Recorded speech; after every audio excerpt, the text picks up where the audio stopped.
Discussing why Mexicans are so religious is a very complex story because it involves many different aspects.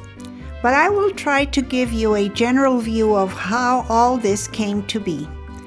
After the Spanish conquistadors sacked the Aztec capital of Tenochtitlan in 1521, the early years of the Spanish conquest were brutal. The Spaniards not only forced their religion, but they also forced people into slavery, tore families apart, and killed those who resisted. This started a cycle of indigenous resistance and Spanish violence. Indigenous people also watched hundreds in their communities die from European diseases that their immune systems were not prepared to fight. The Spaniards pursued a dual conquest, bringing indigenous people and territory under Spanish military control, and the spiritual conquest, converting peoples to Christianity. On the other hand, Spaniards were appalled at the ritual practice of human sacrifice and attempted to suppress it in every possible way. Until the Spanish conquest of the Aztec Empire was accomplished, they succeeded in this endeavor.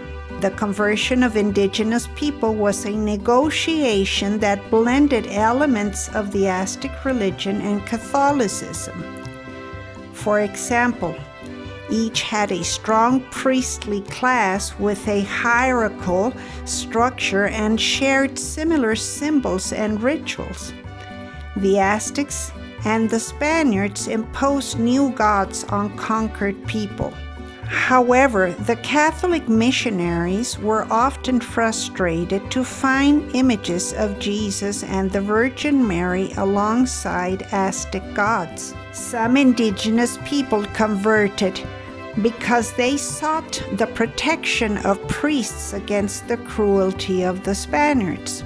Bartolome De Las Casas, a Dominican friar, convinced the Spanish king to ban indigenous people's enslavement and abuse.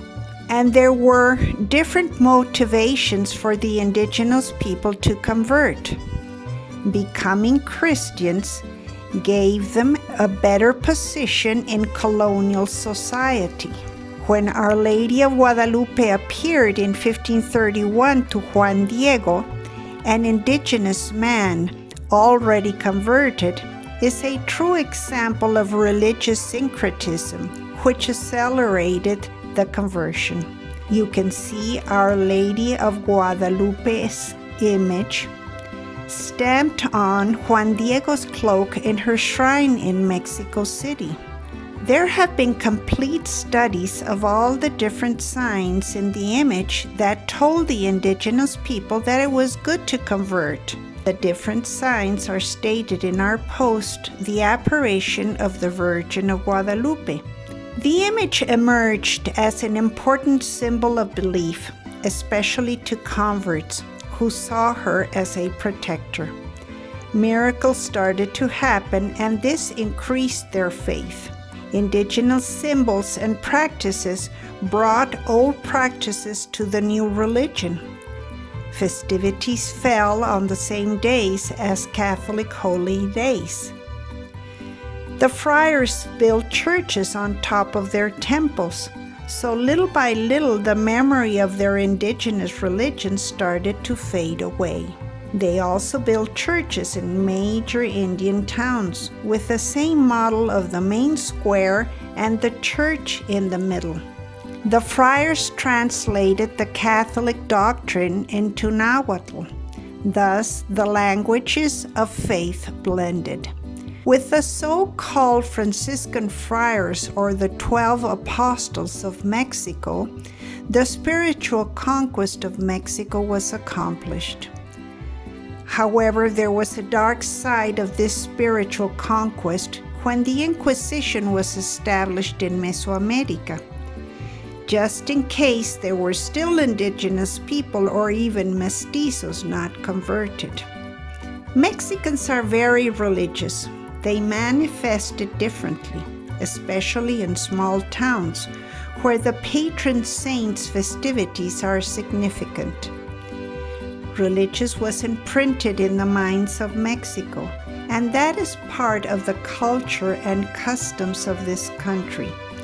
Religion is one of the two major legacies from the Spanish colonial era, the other being Spanish as a nation's language. As a curious fact, during the tours I organized for groups from the lakeside, a man once asked me, "Why do you always take us to churches?" Each church visited had a special art form that was interesting to see. The architecture, the craftsmanship, beautiful carvings. It depended on your interest. It could be religious, and it could also be the art embodied in everything we saw. When you travel to Nepal or Tibet, you visit monasteries. In China or Thailand, you visit Buddha temples. And when you go to Europe, you also visit churches. That is what traveling is about, to get immersed in the culture, customs, and history of the country visited. Don't miss our next video, San Juan Parangaricutiro, the Mexican Pompeii. Loving Mexico thanks you for being with us today. Be sure to subscribe and leave a comment. Continue watching our videos and enjoy loving Mexico.